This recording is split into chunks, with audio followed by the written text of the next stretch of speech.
بونجور تو الموند، عسلامتكم الكل على صفحات. اليوم باش نحكي لكم قصة سندريون أو سندريلا باللغة الفرنسية. Allez, c'est parti.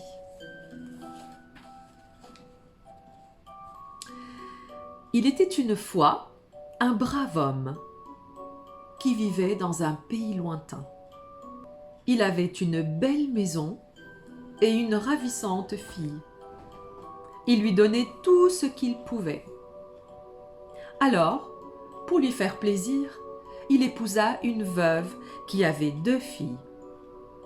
Ainsi, avec une nouvelle maman et 2 sœurs, sa fille aurait tout pour être heureuse. Mais hélas, le brave homme mourut peu après. Tout changea pour la fillette. Sa belle-mère n'aimait que ses 2 filles, Anastasia et Javotte, égoïstes, laides et méchantes. Sa marâtre, qui était fort méchante, lui confia des tâches les plus rudes, la faisait coucher au grenier et la malmenait sans cesse. Les filles de la méchante femme traitaient Cendrillon plus mal encore. Cendrillon s'ennuyait. Un jour, le roi dit à son majordome : « Il est grand temps que le prince, mon fils, se marie.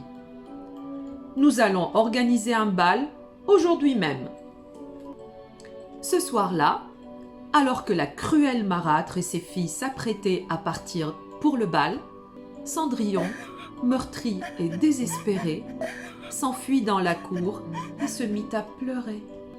Soudain, Cendrillon entendit une voix. C'était sa marraine, la fée, qui lui dit : « Sèche tes larmes, tu iras au bal, je te le promets. N'oublie pas que j'ai un pouvoir magique. » Et d'un coup de baguette, elle transforma une citrouille en un élégant carrosse, des souris en fiers chevaux, un chien en cocher et les petites grenouilles en valets de pied. Mais Cendrillon était triste de se voir si mal vêtue.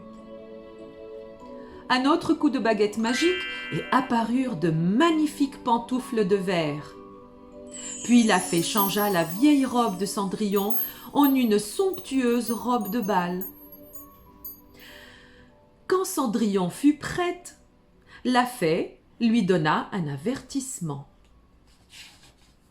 « Sois de retour ici à minuit sonnant, car après minuit, tout redeviendra comme avant. Soyez sans crainte, ma reine, je me souviendrai. » Et le carrosse partit vers le château. Sitôt que Cendrillon apparut au palais du roi, le prince sut que c'était elle qui l'attendait. La musique commença et le prince l'invita à danser. Des yeux qui font baisser les miens, un rire qui se perd sur sa bouche. Voilà le portrait sans retouche de l'homme auquel j'appartiens. Quand il me prend dans ses bras, qui me parle tout bas, je vois la vie en rose. Il me dit des mots d'amour, des mots de tous les jours, et ça me fait quelque chose. Il est entré dans mon cœur une part de bonheur dont je connais la cause.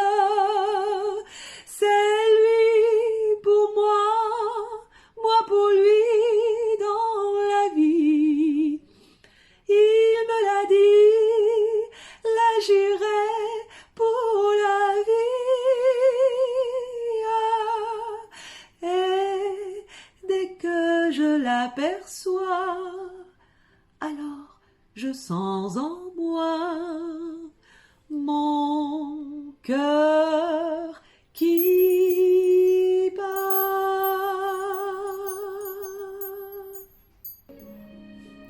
Ils dansèrent toute la soirée. Le cœur de Cendrillon chantait de joie. Tout à coup, Cendrillon entendait l'horloge du clocher qui sonnait minuit. « Oh, il faut que je m'en aille, dit-elle. » Le prince voulut l'empêcher de partir, mais Cendrillon était déjà partie de la salle de bal et sans s'apercevoir qu'elle perdait une de ses pantoufles, avait bondi dans son carrosse. Le carrosse la ramena chez elle en toute hâte. Le dernier coup de minuit venait à peine de sonner que tout devient comme avant. Tout, sauf l'autre pantoufle de verre qu'elle put conserver en souvenir de cette merveilleuse soirée. Au palais royal, un serviteur trouva la pantoufle perdue et l'apporta au prince. Son père, le roi, avec l'approbation de la reine, donna l'ordre de faire essayer la pantoufle à toutes les filles du royaume et demanda qu'on ramène au palais royal celle qui pourrait la chausser. Au hasard de ses recherches, le prince arriva à la demeure de Cendrillon.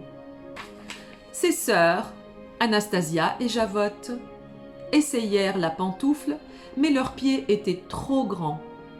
Le prince allait partir quand Cendrillon demanda de chausser la pantoufle de verre.